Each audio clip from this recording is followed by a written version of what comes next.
In today's video, I'm going to teach you how to add a pop-up calendar date picker. This is a simple and useful feature to set up, especially if you want to make date entry faster, cleaner, and more consistent in your spreadsheet.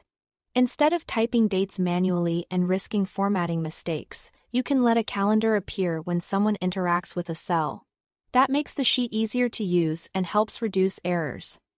To get started, select the cells where you want the date picker to appear.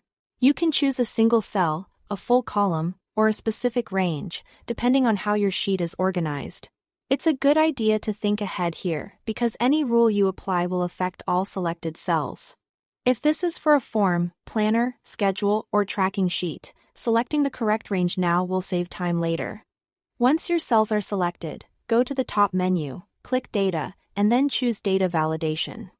This opens the data validation settings, where you can control what kind of information is allowed in those cells. If you've never used this feature before, don't worry. It's very straightforward. In the Data Validation Rules panel that appears on the right side, click Add a Rule. This creates a new validation rule for the cells you selected. The main thing you'll be changing here is the criteria, which tells the spreadsheet what type of value should be accepted. Next, find the criteria drop-down. It may currently be set to something like drop-down. Change that setting to as valid date.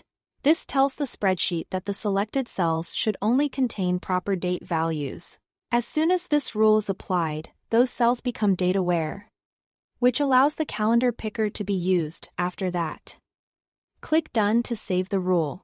That's all you need to do for the setup. Now, to open the calendar, simply double-click one of the cells you configured. A pop-up calendar should appear, and you can choose a date directly from it. This is much easier than typing dates by hand, and it helps keep everything in a consistent format across your sheet. If the calendar doesn't appear right away, make sure you double-click a cell that was included in the validation rule and confirm that the criteria is set to a valid date. Small setup details like that can make a difference, and that's how to add a pop-up calendar date picker to your spreadsheet. Thanks for watching.